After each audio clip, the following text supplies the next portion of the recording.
Right, so let's unpack this one. Dhuwal, Yolngu, dharra. Now, there's a few things that are important to note. Firstly, before we start unpacking it, we'll be unpacking it using the Yolngu reference book here.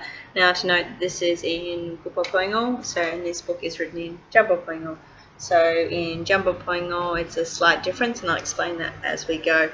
So you might have noticed lots of wal and kal used in it. So if we go in here, we can look up wal.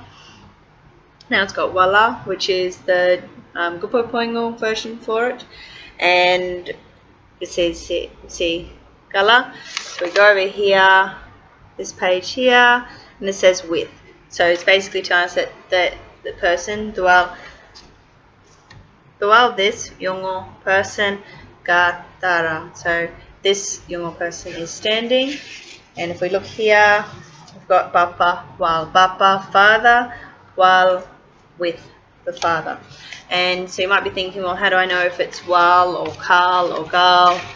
Which one should I be using? So in this book here, page 53 is very useful especially when trying to work out how to say you're with someone and it's an unusual name, such as an English name like Marion.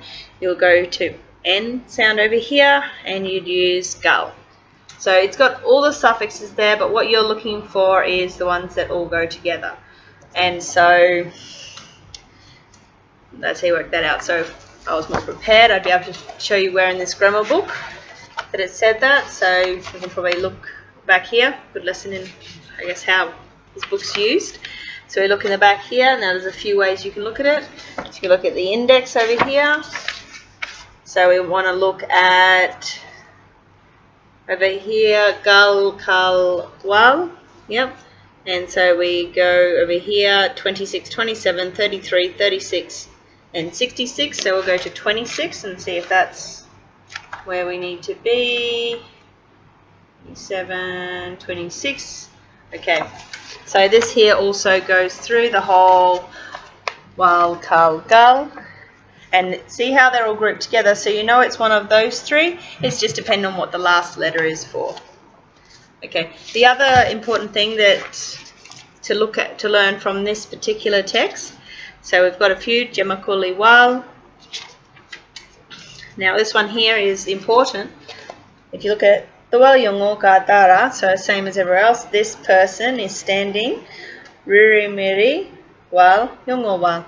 Now riri is sick, so just this part here, riri. Miri is a suffix meaning having, containing. So they're standing next to something that contains sickness. Now you'll notice you got riri, miri, wal, Yolngu wal.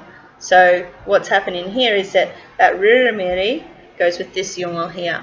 So what this one here is saying is this Yolngu that we've been talking about all through the book is standing with someone that is sick. So if you're talking with someone, talking about someone having an attribute and that also has a suffix on it, so if the person's name, so say the person who's sick's called Fred, well, I'd have to quickly look in here and just double check what suffix I use at the end. So Fred is like close to the T sound, so I'd use kal. Okay, so riri miri wal Fred kal. So I'm saying the Fred is the one who has the sickness. And if we go through here, so nyapaki is another word for balanda. Mialk, girl. Nyati, that there is a grandfather. Mumu. And that's all of it. Okay? So it's important to use your reference books. They're very important, but I found personally that by looking at texts that were already written or things people said to me, it made the reference books really come to life. So that's what I hope to be showing you by unpacking the books. Ma, lingon.